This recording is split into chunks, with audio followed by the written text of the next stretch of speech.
Welcome everybody on this nice and sunny day, at least in the Netherlands, to this online Hot Politics Lab meetings. Since University of Amsterdam stimulated us to work from home, Gijs Schumacher and I have been thinking about moving the lab to an online series and discussing research that is more or less directly related to the corona crisis. I'm happy that you're here. The Hot Politics Lab, for those of you who don't know, this is a lab that is inspired by work in political psychology, trying to understand how things like emotions and personality at both the elite and the citizens level help us understand contemporary political and social problems. The lab is run by, among others, Gijs Schumacher and myself. And the coming weeks, we have a pretty exciting series of speakers. So next week, Shana Gadarian from Syracuse University will talk about anxiety and politics. The week after, we have a double presentation by Chris Karpovich and Josh Gubler on mixed effective states. And the week after, we have Melissa Baker from UC Merced and Ming Boyer from the University of Vienna, who are both PhD students who were supposed to be with us for a Midwest Political Science Association meeting next week, which got canceled. So we offer them the opportunity to present online. I give the floor now to Gijs, who is going to introduce the speaker of today. Thank you, Bert. And I have the pleasure to announce our next speaker, Marthe van der Plas. And sorry, I say it all wrongly. I'm confused. Marthe van der Bles. She's all the way from Groningen, but yeah, that's given our more international set of speakers. This is actually the one that is quite close by to us, but still it feels very far away. Marthe is a postdoctoral researcher at the University of Groningen. She's at the Department of Social Psychology, and she's also a visiting researcher at the Cambridge University. Marthe's work is highly relevant for these times, these uncertain times, because her work is about uncertainty, and specifically about how to communicate uncertainty about facts, numbers, science. And she's had a number of highly relevant publications in super good journals. So we thought, this is someone we really need to have in here at the Hot Politics Lab. So without further ado, I want to give the virtual floor to Marthe van der Bles. Thank you so much. And also thank you so much for the invitation for me to speak here. I'm really excited to share this research with you, especially because since this crisis began, we extended the current work that has just been published to also look at uncertainty communication within this context. So it will be really interesting to share this with you and also hear your thoughts and feedback and comments. So the research I'm going to talk to you about today is research on the effects of communicating uncertainty about facts, numbers, and science. Let's see. And one of the things that I want to mention up front is that this is, I was the lead author, but this is very much teamwork together with Alex Freeman, Sander van der Linde, and David Spiegelhalter. And together we also make up an interdisciplinary team. So this research was done within an interdisciplinary setting, which I think hugely increased the value that we got out of it in the end, but it was also a really interesting learning experience. So if that's something you're interested in, I can talk about that as well. But first I want to introduce this topic to you of uncertainty communication by showing you how important uncertainty is also in our daily lives without a coronavirus crisis, by just kind of giving you a regular type of newspaper article that you can see in the day-to-day news. This one is from the BBC in January 2018. And as you can see, that the heading reads, UK unemployment falls to 1.44 million. And if you start to read the article, you can see that it says that UK unemployment fell actually by 3,000 to 1.44 million in the last 3 months to November. And most people I give this presentation to are quite familiar with statistics and numbers, and they might already kind of start to feel like, That's an interesting small fall of 3,000 for such a big number of 1.44 million. Like, what's the deal with that?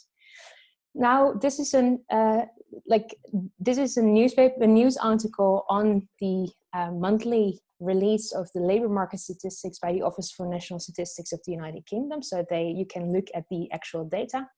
You can go to the statistical bulletin that they have at this, and then they have about these numbers to look at the numbers more specifically. And you have to know that you then have to scroll down to section 17 on quality and methodology to learn something about the uncertainty around this figure. And what you see there is that this small fall of 3,000 has a 95% confidence interval of plus or minus 77,000, which is immense.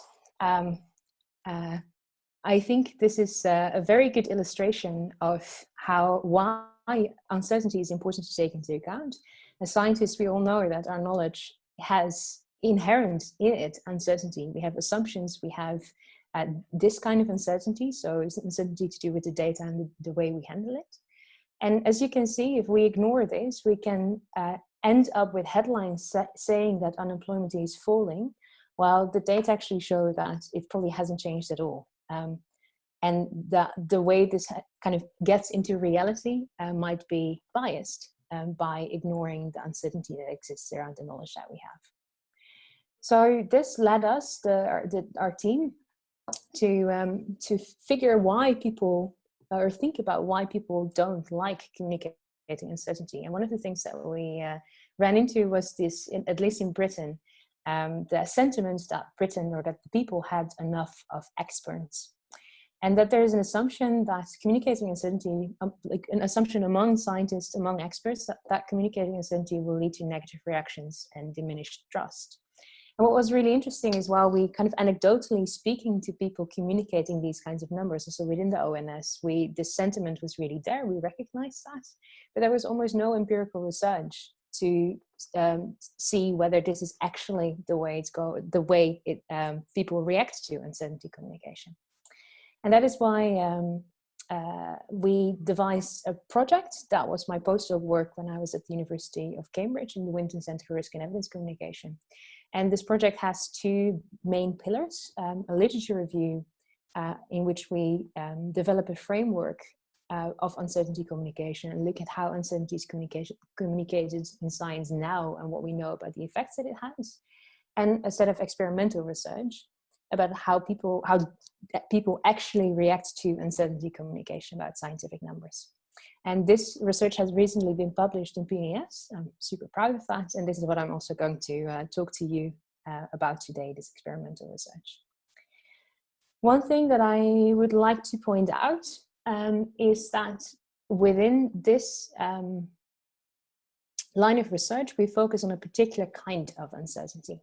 So within statistics, there are many, if you really dive into this, there are many ways in which you can classify different kinds of uncertainty. But one of the ones that we thought was really important is the distinction between uncertainty that arises because we don't know something, but theoretically can know something. So to relate this back to the COVID-19 crisis, the coronavirus crisis now, is we don't know how many people in the Netherlands at the moment actually are infected with the virus. We have an estimate based on the confirmed cases, but we know that there is uncertainty around that estimate, and that it probably doesn't reflect the true estimate that we have. But if we test more, the uncertainty around that estimate would shrink, would reduce, and therefore our estimate would become better. And this kind of uncertainty about past and present facts is epistemic uncertainty. And this is contrasted with aleatory uncertainty, and that is uncertainty that is due to randomness or chance, or anything to do with future predictions. Like there is an element that can't be resolved. There is this randomness or chance can't be resolved. And what we quickly figured out when we started looking at the literature is that almost all literature studying uncertainty and uncertainty communication studied predictions and randomness and chance. And there is literature that people don't like that, but there was almost nothing that specifically focused on epistemic uncertainty, whereas this is uncertainty that is inherent in a lot of the science that we do. So it is a very important kind of uncertainty to specifically focus on, we think. And that is what we did in this experimental research, to look at the effects of communicating epistemic uncertainty around numbers. And what we wanted to do is to just establish some baseline effects. So how do people react to uncertainty being communicated around numbers? And we were specifically interested in people's trust in these numbers and in people's trust in the source of these numbers. And with source, we mean the people, the scientists, the experts producing the numbers. We did 5 experiments in total, 4 online survey experiments and 1 field study with the BBC. And what I wanted to do is to just briefly talk you through the results of study 4. It was kind of the series of studies was a nice kind of build up of series in which the study 4, I think, is a good reflection of all the others as well. In each study, we looked at slightly different things. And in the 4th study, what we really wanted to do is to use a nationally representative UK sample in the context of a news article about migration statistics, to look at the effects of different formats of uncertainty communication on people's trust in these numbers. And one of the questions that we wanted to answer with this study as well is whether people's attitudes towards immigration, prior attitudes towards immigration, matter in the extent to which they react to uncertainty communication. So is there any evidence of motivated cognition? That is, like, due to time constraints, I'm not going to talk about that now, but if you're interested, I have some slides that I can show later on. So all the studies that we did followed this format, in which we gave people a text to read. And this is, in the first study, the texts were really simple. And in this later study, we tried to model it after a newspaper article like you could read on a website like the BBC. And this text had one key figure in it. And in this case, it is the figure of the UK net migration figure, which was 101,000 people coming to the UK, more people coming to the UK from the EU than leaving in 2017. And what people saw was either this text, which is the control condition, there is no uncertainty communicated around this number, or a text in which this number was, like this sentence was elaborated on by communicating uncertainty in different formats. And the formats that we communicated were either a numerical range, so like we gave people then the text a range between X and Y, a numerical point estimate plus or minus 2 standard errors. This is the way in which ONS, the Office for National Statistics, report the data themselves, the uncertainty ranges themselves if they report them. An explicit verbal sentence saying the report states that there is uncertainty around this exact figure. It could be higher or lower, or an uncertainty keyword, so around 101,000. And from one of the previous studies in which we also used an uncertainty keyword, we already like our prediction for this experiment was that people wouldn't really recognize this as communicating any uncertainty. So the outcomes that we were specifically interested in were people's perceived uncertainty of the number. So to what extent do you think that this number is certain or uncertain? Do people pick up on uncertainty when it is communicated? And the trust that people have. So on the one hand, the trust that people have in the number. To what extent do you think this number is reliable or trustworthy? And the trust that people have in the source. To what extent do you think the civil servants responsible for producing these migration figures are trustworthy? And what we find throughout these studies is that if you communicate uncertainty, people do perceive it. They adjust their estimates. So what we see here is that compared to the control condition, the gray bar, when uncertainty was communicated either numerically as the plus minus or as a numeric range, or as an explicit verbal statement, people report perceiving the number to be more uncertain than in the control condition. This is not the case, however, for this keyword, this uncertainty keyword around 101,000. There's no difference between the people who saw this keyword from the people who read the control condition, indicating that they might either have skipped over it or that the keyword is not enough to communicate that the estimate is actually uncertain. or at least not more than people might have already thought of themselves. If you then look at what this does to people's level of trust in the number, is again, there is an effect of uncertainty communication, but it's completely driven by this explicit verbal statement condition. So compared to the control condition, people who read this explicit verbal statement stating that the number could be somewhat higher or lower, had lower trust in the number than people in the control condition. The other conditions, so the verbal cue word, which is very similar again to the control condition, but also these two numeric ranges, they don't, or the two numeric formats, they don't significantly differ from the control condition. So this indicates that there's a difference between communicating uncertainty numerically or verbally, and that that numeric wave format of communication doesn't harm trust in the number as much as verbal communication. And then now, lastly, we look at trust in the source. And here you see no effect of uncertainty communication.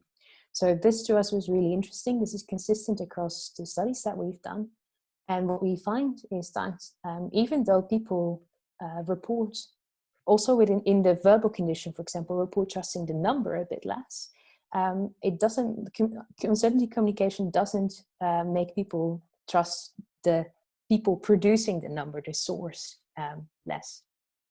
And I think this is we take this as an optimistic message as scientists, that at least people are able to adjust their judgments of the information that you give them, but they don't necessarily think that as that the source of the number, the people producing the number, the scientists, the experts, are less trustworthy when you communicate uncertainty. So we, to quickly show you, because this was really, really cool, we had the opportunity to do a field study. So this was I talked you through the last kind of the final empirical lab study.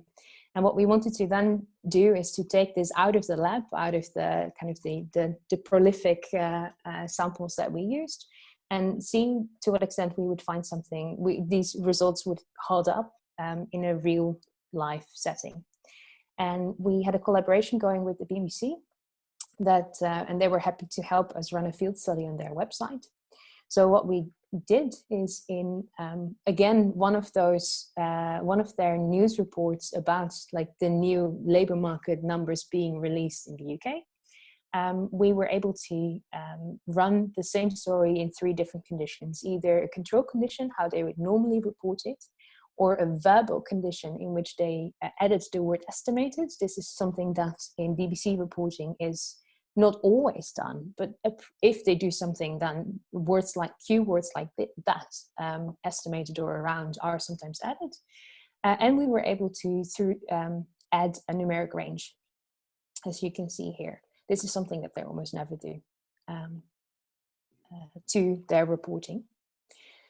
And at the bottom of this kind of the first paragraph of this newspaper article, we invited readers, if they wanted to take part in a short study. And this was a really super short study that we were happy that 1,531 people still participated in. It was very funny to see that this sample was, of course, self-selective and skewed in different ways than like other samples typically are. We had an overwhelming number of men in this study, for example. And what we found with people answering very similar questions as that I've shown you before is that people did indicate that they perceived more uncertainty when it was communicated as a numeric range versus control, not as the verbal keyword. But there were no significant differences in their judgments of their trust in the number itself, or their trust in the source and the people producing this number. So to sum up, across these studies, we found that people did perceive uncertainty when it was communicated, but that the format of the uncertainty communication matters. So verbal communication seems to make people perceive more uncertainty than numeric communication. Uncertainty communication decreased people's trust in the numbers in in an internal meta-analysis across these 4 lab studies, there was a small decrease in numeric communication and a quite substantial decrease for verbal communication, but it did not decrease people's trust in the source of these numbers. And in that meta-analysis, the effect for numeric uncertainty communication was not significant, and for verbal, there was a very small effect. We also didn't find any evidence in these studies of motivated cognition. So the conclusion of the motivated cognition results of study 4 was that people with more negative or more positive prior beliefs around the topic did not respond differently to uncertainty communication. We were really excited about this and really happy that we got this published. But one of the kind of the limitations of the research that we ourselves see is that the context of this research is basically kind of a numbers in the news context. So it's science, it's communication of numbers, but in a newspaper article type of context. And we were ourselves interested to find out whether these same findings would apply for the communication of numbers in science in a more emotional, so to say, or a context with a higher personal investment.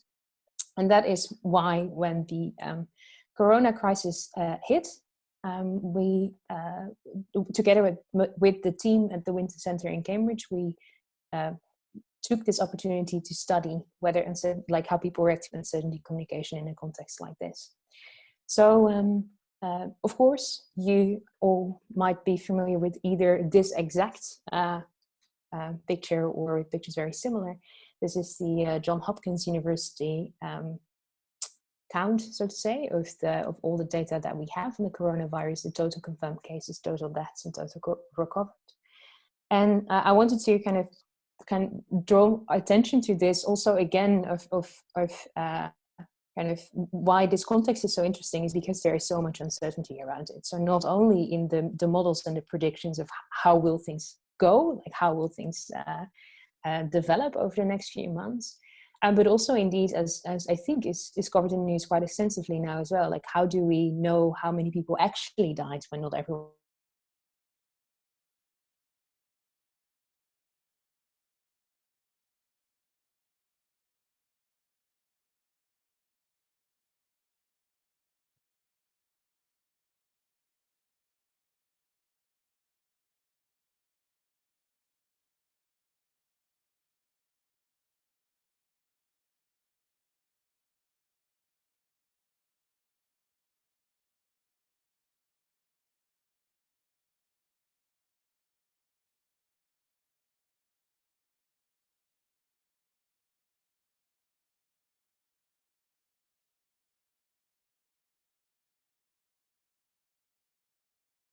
I don't know if other people can hear me, but we seem to have lost our speaker for a second. Just let's wait a little bit and hope we can reclaim her.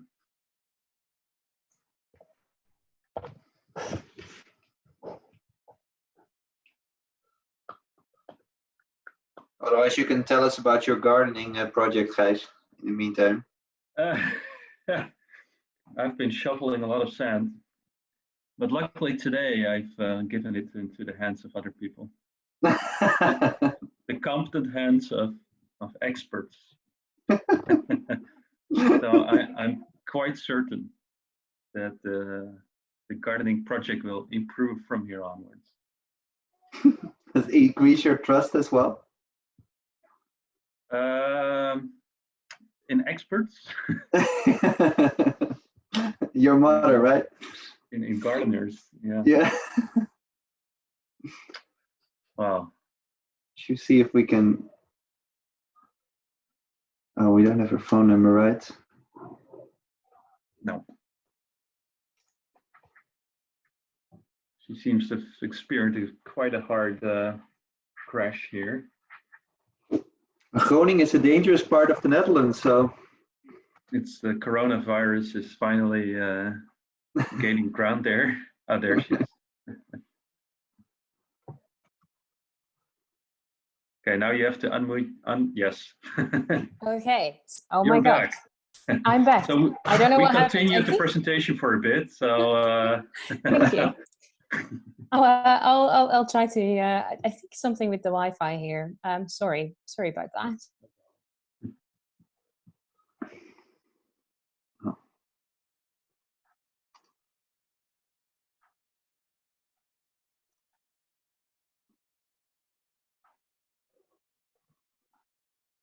I think she's frozen again. Yeah.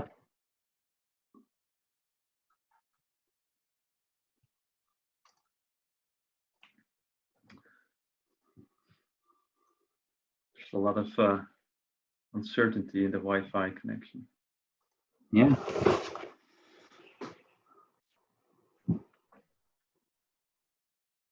Oh, there she is. Yeah, there we go. I am very sorry. I don't know what's happening. Well, let's try that again. No problem.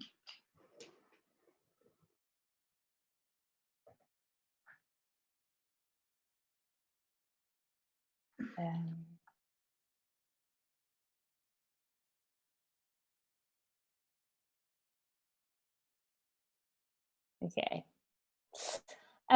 So it's a multinational study with approximately 700 participants per country. We're still collecting data, so I'm going to show you some data from the UK.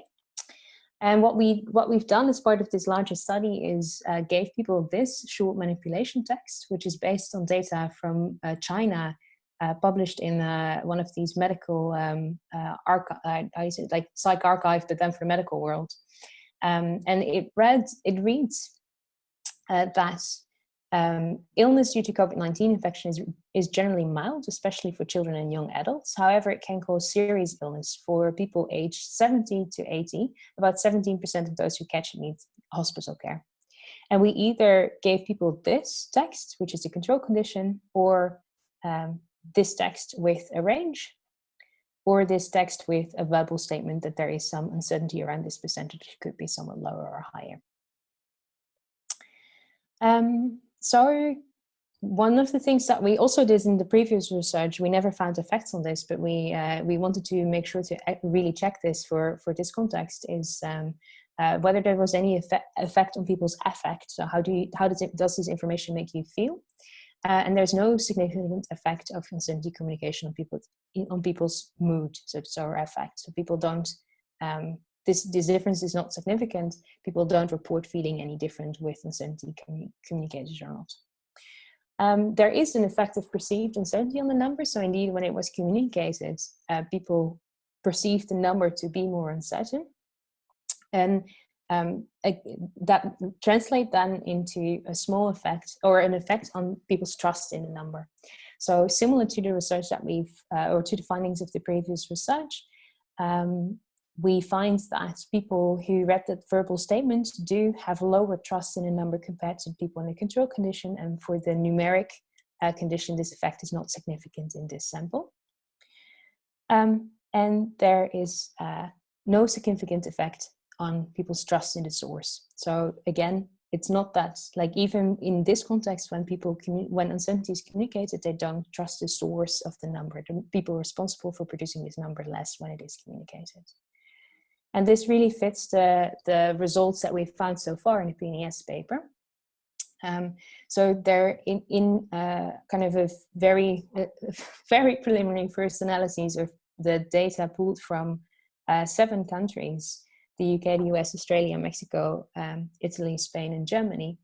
And we find very similar results to the results that we found in the lab setting with economic statistics and with migration statistics. So that when uncertainty is communicated, people perceive the numbers to be more uncertain.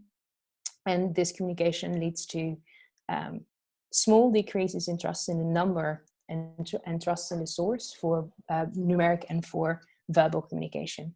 With as the only difference in terms of like these preliminary results is that whereas in the PNAS paper and in the PNAS set of results, the trust in the source was not significantly lower for people for numeric communication, and here there is a very small decrease. But as you can see, the effect sizes of these numbers are very small. we still are getting data in from different countries. It also seems from like my first peeking at specific countries that there might be very interesting differences between countries that are obscured by just putting it all together. So this is more a hint at what data I will be able to analyze and hopefully write an exciting paper about in the near future. As especially in these cultural differences, I think are something that's really interesting. Whether I'm saying cultural, but we should really take into account that it's not only country but also stage of infection, and that might be really interesting to have a look at too. So that was it. Thank you. Okay, thank you, Marthe. There's actually in Zoom you can clap. You can send a clap, I think, to somebody. But what we'll do now is there's like half an hour for Q&A. I will read out the questions, and I'd like to stimulate the people who are listening in to use the Q&A box below in the bar on Zoom to ask a question to Marthe. And there are already a couple of questions, so I'll just start and take them one by one. The first is from Sanne van Oosten, who's from the University of Amsterdam and is doing research in the political science department. She is wondering if you could tell us a little bit more about your experiences in working in an interdisciplinary team. So what are the advantages and what are the disadvantages of working with people across disciplines? Oh, wow. Yeah, that's a big topic. It's I had a really good time, but it is definitely more challenging than working in a monodisciplinary team. One of the examples that I quite frequently think back of is when I just started my postdoc there. We decided that we were going to write that very big review paper that we wrote that I didn't talk about today. And after a month of talking about like how to approach this and what we were specifically going to do, I realized that I, as a social psychologist, had a completely different idea of what a review paper is than my professor in statistics. In terms of, I was thinking of theory and of like development and of developing new theory, and he was thinking way more descriptively because the norms in the fields are completely different. And I had anticipated that indeed like different sets of background knowledge, that would be something to pay attention to, but that even applies to things that you think are just a thing, as in like a review paper. I hadn't anticipated that much. And that, I think, is an example of the challenges that you run into, that it takes more time to make sure that you speak the same language and that you are understanding each other's perspectives. But for this particular research, I think it was incredibly valuable. So the combination of looking at uncertainty from the statistical perspective, Alex Freeman is, by training, she is, I think, an ecologist, if I remember correctly, but she worked for the BBC for science communication a long time. So also the more practical kind of communication of science perspective from a way that I don't know. Just all these different insights were really beneficial to developing the project in the way that we did. Yeah, and I think that's to me it was a very positive experience, but it was also challenging sometimes, and I think the projects took more time than they would otherwise have done. Yeah. Yeah, all right, great. And so do you also run into that when it comes, we all like to publish our papers in PNAS, but do you also run into that when it comes to choosing outlets? Yeah, definitely. I have to smile a bit. I'm super happy that we managed. I am at the moment working on my rebuttal over a Venny proposal, in which one of the comments was that I didn't publish in specialty journals. So I was like, oh. But indeed, like one of the challenges is that still, apparently for some people, the idea of a scientist is very much tied to disciplines and to like that specific thing in that discipline that's really important. And with the type of work that I have done, with this multidisciplinary background, it just doesn't fit in a specialty journal, because the questions that we ask, the way that we approach it is not only influenced by that one kind of discipline, and therefore a few of the choices that we made it, I think, would make it less attractive to these top disciplinary journals. And luckily, PNAS was convinced of the value of our research, and it got published there. And I'm incredibly happy about that. But I think this is one of the challenges. Yeah.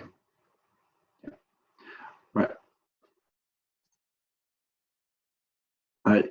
Are you still there? Yes. Yeah. All right. You just froze for a second. Okay. So the second question is from Matthijs Roduin, who is an assistant professor at the Department of Political Science at the University of Amsterdam.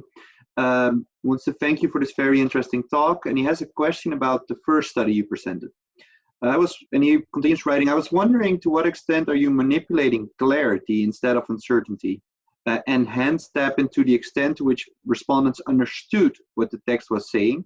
In other words, could it be that your measure was not so much about uncertainty around the point estimate, but about the extent to which respondents actually understood the explanation of the uncertainty around that number? Yeah, that's definitely something that's a possible influence. One of the differences that we note is one of the kind of the explanations for the difference between our findings for numeric versus verbal uncertainty is that the actions of people that seem to be more positive in our numeric uncertainty might be partly due to people not necessarily understanding what the range means, so to say. Whereas with a verbal explicit statement, of course, you have less, there's more explanation in it. So yes, definitely, I think there might be an influence of clarity of explanation. But at the same time, I think we did, with the kind of the numeric formats, at least, I think we did really manipulate uncertainty, or communicating uncertainty around the estimate as well. And I know that one of my colleagues in Cambridge is looking more into indeed giving people more explanations of what uncertainty is, or the sources of where uncertainty comes from, and what that does to people. So it's something that we're also interested in exploring in further research. Great, thanks. Next question is from Philip Mendoza, who's a research master student at the University of Amsterdam. He wants to thank you for the great talk and important and cool and important studies. He continues, I can imagine these effects differ across educational backgrounds, newspaper audiences. What would be your hunch at where the treatment groups would be the least dissimilar? So one of the things that I want to kind of, one part of the answer is that we tested people's numeracy levels in all these studies. And quite to our surprise, we didn't really find effects of numeracy on how people responded to uncertainty communication. So a lot of the things a lot of the factors that we thought, well, that should make a difference, numeracy, prior beliefs, or like motivated cognition, we were also, I'm still really curious in trying to kind of study that further. But the study so far suggests that there are not really many different effects. But I do understand, but this is, of course, against the background of that it is quite difficult to get people who are actually really low in numeracy to participate in research like this. So I can imagine that there is indeed still kind of space for subgroups of people who might respond differently to this. The suggestion of newspaper audiences is interesting. With the BBC study, we noticed that indeed, like, economic news on the BBC is read by highly educated men. So in that sense, there is indeed, I think, a self-selection in the way in which people, like the type of information people prefer to process or read about, and that might definitely be an influence. Yeah. Great. The next question is from Romana Kareja from the University of Southern Denmark. She has two questions. One is if you could explicate a little bit more about where you collect the survey data from YouGov or other survey companies. And the second question is, to what extent do you think that the lack of effect is due to the fact that the information about gravity is attributed to a distant source? The data comes from China, from the data from China, for instance. So the data from the lab studies were all collected on, or the first three studies were collected on Prolific Academic, or Prolific as they are, I think they changed their name too. which is a survey platform that's really similar to, for example, MTurk, but it's very good at getting, it originated in the UK and it's very good at getting UK participants, and it's more specifically focused on academic research. And the data quality we've gotten from that so far, I am really, really pleased with. So I would recommend them. The study that I presented, study 4, was collected through Qualtrics panel service to get a representative or like a national quota sample.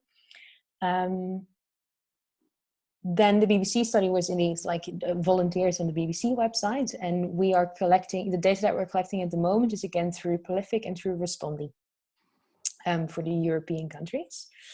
And the second question was the extent to which the lack of effect could be. Sorry, could you repeat that? The second question is essentially about whether the lack of an effect on effect is due to the fact that the information is about some distant sources, the deaths in China. Yeah. So to clarify, I had the China source on the slides for you. This is something that we didn't tell participants during the manipulation. We did tell them that afterwards. We tried to, all the numbers that we use for these studies, we tried to get real data and real uncertainty estimates. We were surprised in a way that we consistently found no effects. Also for topics that are a bit closer to home. As in the studies that we've done were on UK unemployment, UK immigration numbers, and especially for immigration, we know that is a contentious topic in the UK. So we chose that because we expected that there might be some differences that we would find, and we didn't.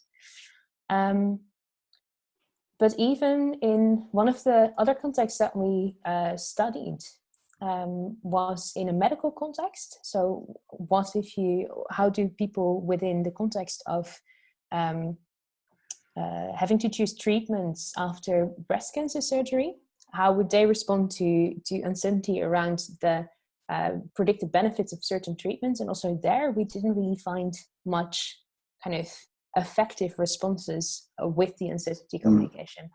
So I think, yes, it's probably partly due to the topics that might not be incredibly emotional, that we don't find that many effects on, we don't find any effects on effect. But it might also just indeed be like the hint that we get now is that it just indeed might not affect people that much, that they might just not care or at least respond emotionally to uncertainty communication, which I think is really interesting. Great. We for the next question, we stay in Denmark and move to Aarhus, where Lina Aru is listening in, and she wants to thank you for a great talk. Highlights that it's interesting and important findings, but she wonders if you could elaborate why these results are important and what the central practical implications are for communication about the corona crisis. So I think these results are important because they show that people don't have to shy away from communicating uncertainty. Our results point to the fact that people can handle the truth. There don't seem to be very negative consequences to just being open and upfront about the uncertainty that there might be around findings. And I think that is especially important during the corona crisis now, because there is so much uncertainty around the science still. I am watching with a lot of interest how in the Netherlands, at least, this uncertainty is communicated by politicians a lot at the moment. They are very upfront about the fact that a lot of the policies that need to be made now are made based on very uncertain information. And I think that's the right thing to do. And I think also it's going well. So I think that's the main message for this context is also for politicians, for experts, for policymakers, that they don't have to shy away of acknowledging that everyone understands that there is a lot of uncertainty still. And I think in general, one of the things that I want to, with this research, I also want to point out is that the fact that there is uncertainty doesn't mean that you can't be confident of the results that you do have. So even though there is uncertainty around the numbers or the findings that you want to communicate, it doesn't mean that you can still be confident in communicating both your findings and the uncertainty around it. It doesn't mean that you have to be uncertain yourself, so to say. Yeah, you're right. Mark Brandt from University of Tilburg has also wants to thank you for the talk. Question relates more or less directly to Lena, but let's just ask the question still. Mark is curious what you think are the consequences are of the decrease in certainty and confidence in specific numbers. And said in other ways, what might be the behavioral effects? So I'm super curious about this too. I would love to study that. We have tried different ways of studying it, and so far the contexts that we chose were like not leading them that much for studying this. One of the things that we wanted to know in the medical context that I already mentioned a bit was whether people would make decisions differently and based on whether there was uncertainty communicated or not. That was a scenario in which people imagined that they had to make a decision for further treatment, and whether uncertainty would influence those decisions. And it doesn't, in that study, it didn't seem to be the case, but that, there are some, in Dutch I would say haken en ogen. And I'm not I don't think that study in itself is super reliable yet, so I would like to do some more research on this.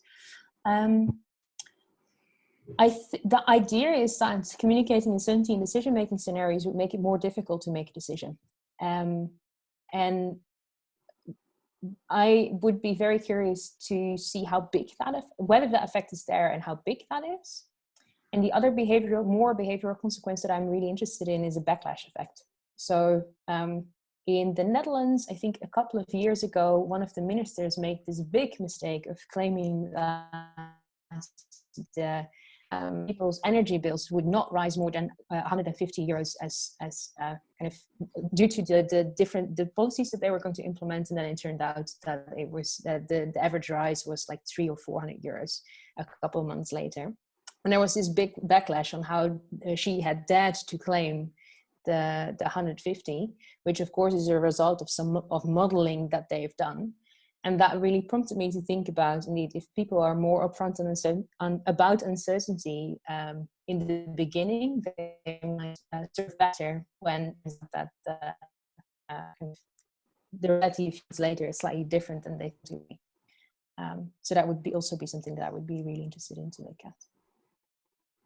All right. The next question is from Marieke van der Velde, who is Assistant of Political Communication at the university. She says, "Hi, Anne-Marthe, nice to see you again. Thanks a ton for this great study. And I hold my fingers crossed for you for the process. And I'm sure we'll share those you are familiar with this. Also great we're able to find the time to meet us today, even though you're in the middle of writing your rebuttal. So Marieke has a question about the newer studies and the countries you've selected. She wants if you expect to find a difference in Spain and Italy versus the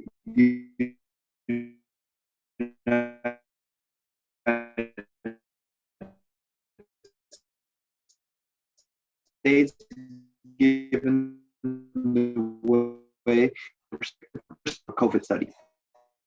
Yes.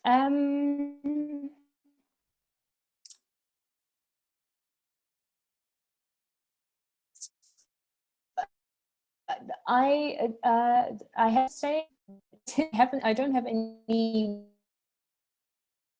strong a priori looked at it. I don't have any also because I would have to really think back about the point in which the data was collected and what the situation in all those countries was at that specific time. It was we collected some data collection started 2 weeks ago, and the countries have been coming in steadily. What is incredibly fascinating is indeed how the governments have been handling the crisis really differently. I don't know about uncertainty communication in Spain or Italy per se, but of course Donald Trump is fascinating to watch communicate generally, but also in this crisis, and the way he has to, the way he contrasts with his medical advisors is really interesting. But I'm not really sure how that, like, I don't have many a priori expectations about how those kind of government or leadership styles would influence how people would deal with uncertainty in this case. I can imagine that indeed in countries in which it is stressed more, people might be more relaxed about it.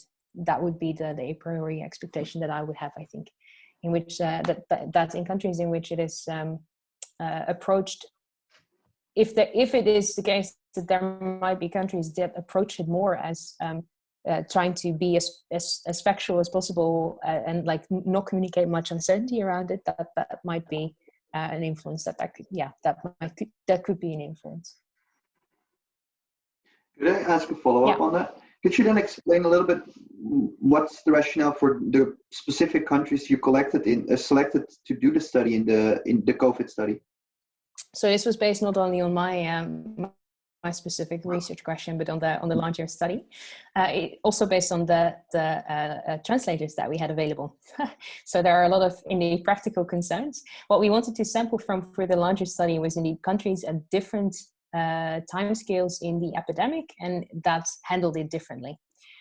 So that's why, for example, Mexico is part of it as well, because it's a very interesting contrast, like America's contrast to the European situation at the moment.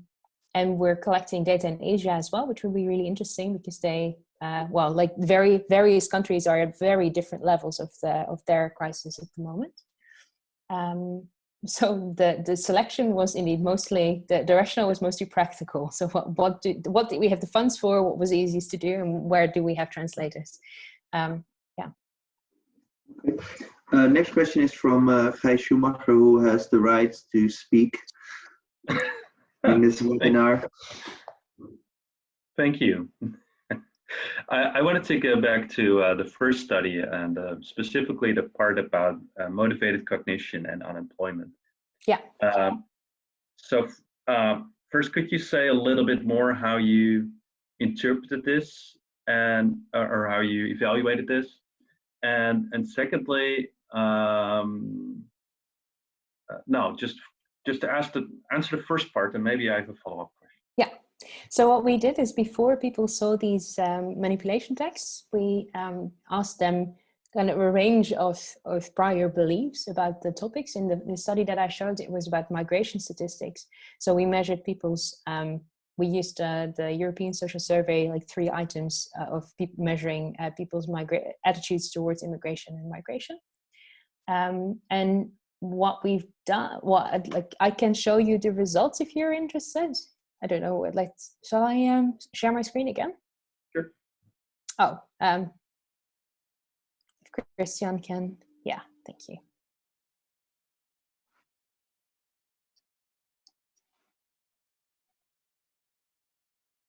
Kind of what I'll show you is the analysis that I did, in which I split that sample in 2. I hope it's clear enough now. In the blue bars are more negative about immigration. It's a median split on attitude. So the blue bars represent people who have a negative attitude. The red bars represent people who have a positive attitude, if I remember correctly. And what we consistently find are 2 main effects: no interaction. So people with more negative migration attitudes, for example, trust a number less than people with positive attitudes. Uncertainty communication has its effect, but there's no interaction between these 2. So it's not the case that people with, or at least not a significant interaction, it's not the case that people with different migration attitudes respond differently to uncertainty communication, which was surprising to us as well. Given the, for example, the findings, or at least the suggestions in, for example, the climate change context, in which uncertainty is used to kind of try to dissuade people from certain ideas. We were surprised that in this setting, at least, people didn't seem to kind of take the uncertainty as extra evidence of responding differently to the numbers, trusting the numbers even less, for example. That doesn't really seem to be the case. And it's same for trust in the source. So in general, people find people with more negative attitudes trust the source of migration statistics less, but there's not no significant interaction with the uncertainty communication. Does that? What do you think, guys? Do you want to follow up? I was wondering. Okay, so there's one branch of motivated reasoning that looks at what people think of issues. There's another branch of motivated reasoning that is more partisan based. So, I mean, some of the judgments that people make are based on whether they support the government or oppose the government. Yeah. I'm not sure if that's an issue here. Is that something you looked at too or considered? No, that's we did in the demographic section. We do have people's political orientation, so it's something I could look at, and I think it's a really interesting suggestion because indeed you're right. Like it's not only people. I think indeed for these kinds of issues, it's not only people's response to like ideologically, do I want migrants in this country, but also do I think the government or the country can handle this? So it could be really interesting to have a look at that. Yeah, good suggestion. Thanks. Bert, is there time for another question, or is this the? I think there's still time for another question. Is there another question? I have another question. So, I'm curious if trust is decreasing, is that now actually often when we talk about low trust, we talk about it being a bad thing, right? If political scientists talk about low trust in institutions, we're worried about this. Yeah. Is this in this case actually that people is the trust that people report actually not a sign that people are understanding better what they have been seeing? So should it actually be a good thing here? Yeah. I think that is that is a question that is really hard to actually answer. We've been thinking about like whether we could devise measures in a way that we could really get into that. But it's definitely one of the ways to look at these results, that the fact that people recognize that uncertainty means that the numbers themselves are less reliable, and therefore they indicate that they think they are less reliable, is a good thing, because indeed, like, these numbers are not that reliable.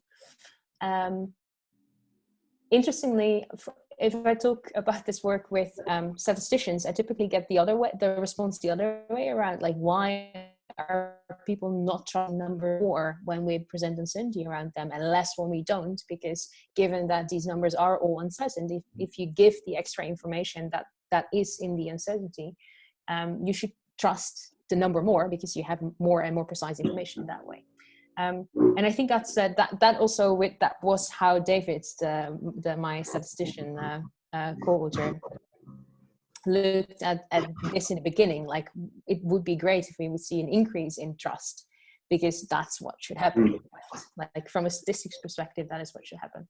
But I think from a more social psych background, I also would not expect people to I would not expect people in the control condition to realize how uncertain these numbers are, so to already think about the uncertainty of these numbers that much.